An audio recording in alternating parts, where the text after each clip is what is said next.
You ever realize that wars are mostly between humans? You see wars like World War One, World War Two, the Cold War, Civil War.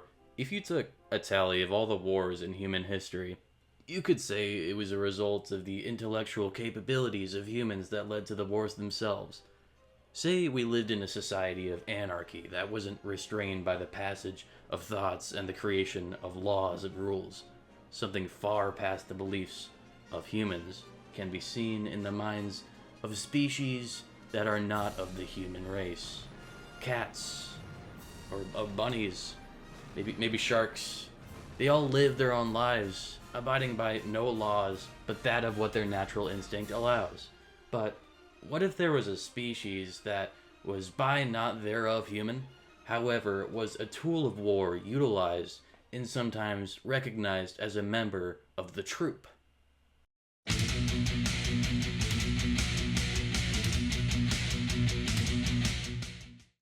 It has often been deduced by scientists and paleontologists alike that the connection between beasts and humans used in war was much more common than other practices of today, such as dogs, which are utilized both by police forces to sniff out drugs and neutralize criminals, and war veterinarians who taught dogs combat commands in Iraq. We see elements of this similar to what many scientists believe was the prolonged war between Neanderthals and humans lasting around 100,000 years. With the usage of dogs being a common theory among scholars for humanity's victory. Although dogs remain as one of the key elements of war, the same can be said about the elements of transportation utilized by soldiers, with war horses.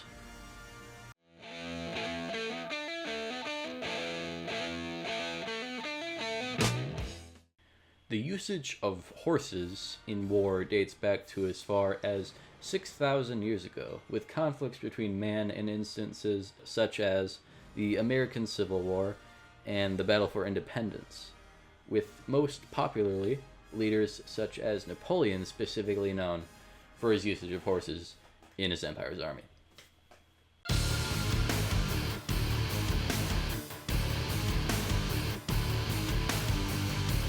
In history, the usage of bears as military weapons has long been a forbidden practice due to the aggressive nature of wild bears. Instances of bears in history can be traced back to them being hunted for sport, while in other instances show several counts of animal cruelty committed for the sake of entertainment for the rich, with watching a bear being whipped while blindfolded was like a common thing in the 1500s for queens and kings. However, in few cases where the bear is domesticated to live with soldiers in more recent years, the meanings behind the animal's power is contrived, such as Winnie the Pooh. Yeah, that Winnie the Pooh. A bear raised in World War One and later moved into a zoo, or more connected to war, Wojtek the bear, raised in the Polish artillery regiment in World War II.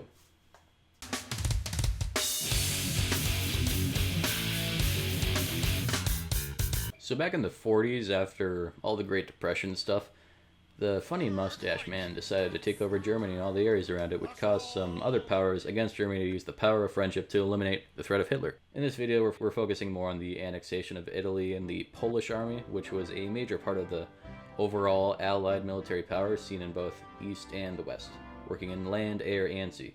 Wojtek's birth is relatively unknown, coming from an area around Syria near a city called Hamadan. With his parents being likely poached by hunters, he was taken in by a shepherd who then traded the Syrian brown bear cub for a Swiss Army knife, chocolate, and canned beef, coming from a traveling troop of Polish soldiers, the 22nd Artillery Supply Company. They took in the bear as one of their own, and then later the bear would be known as Wojtek, which the troop named them as, meaning joyful warrior. With there being limited resources to take care of Syrian bears, the soldiers opted to use vodka bottles repurposed as milk bottles and made sure to feed Wojtek marmalade, honey, and fruit. Wojtek began to later drink upon reaching the legal bear age, along with smoking cigarettes.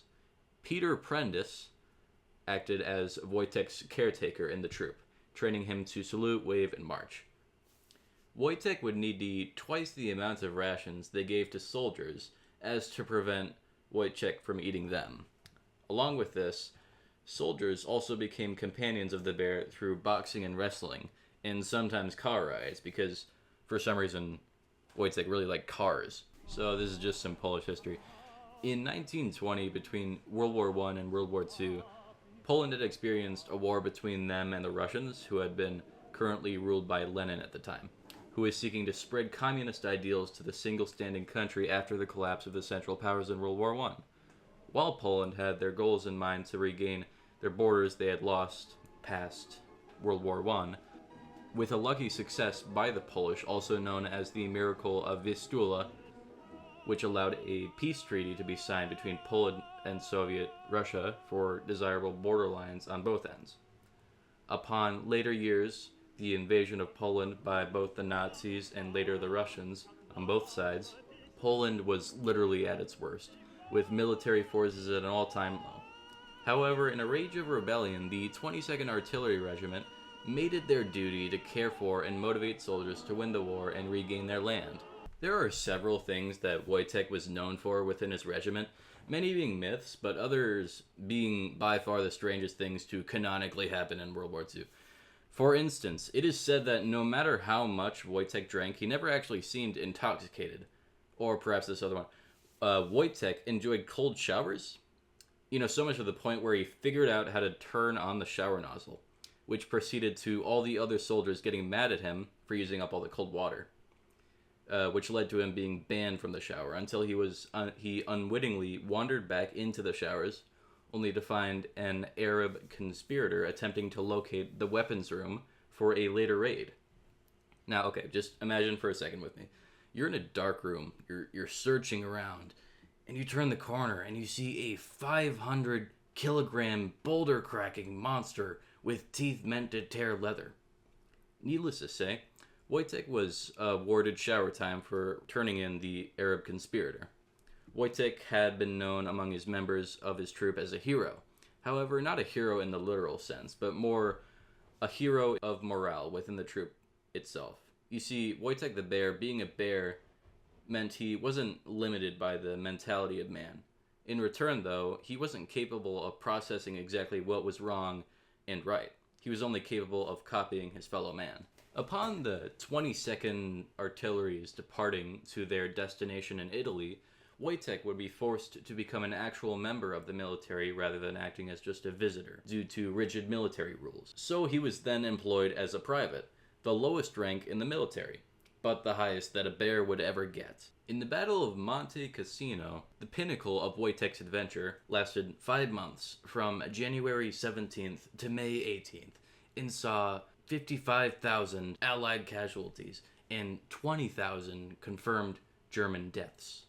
Wojtek's role in the battle varied from artillery shell carrier and soldier motivator to a genuine terror for the receiving Germans. After the war in 1946, Wojtek, along with his fellow troop, were relocated to a camp in Scotland as a backdoor into Poland, with minimal amounts of working being done on a fence by the troop with assistance from Wojtek. After ethics were looked at more intensely by the end of the war, many of the troop realized that Wojtek couldn't go to Poland due to the possibility of him being used for communist propaganda, and he couldn't go back into the wild either because, he's too domesticated. So they decided with great consideration to send him to the Edinburgh Zoo in London, his final resting place. Wojtek died in 1963. Weighing approximately 500 kilograms. He was 5'11", dying of most likely damage to his esophagus as a result of smoking too many cigarettes. Previous to his death, though, he had been visited by many members of his military at the zoo, where they would share beer and cigarettes. Wojtek's message of triumph would be carried eternally within Poland's military, which changed the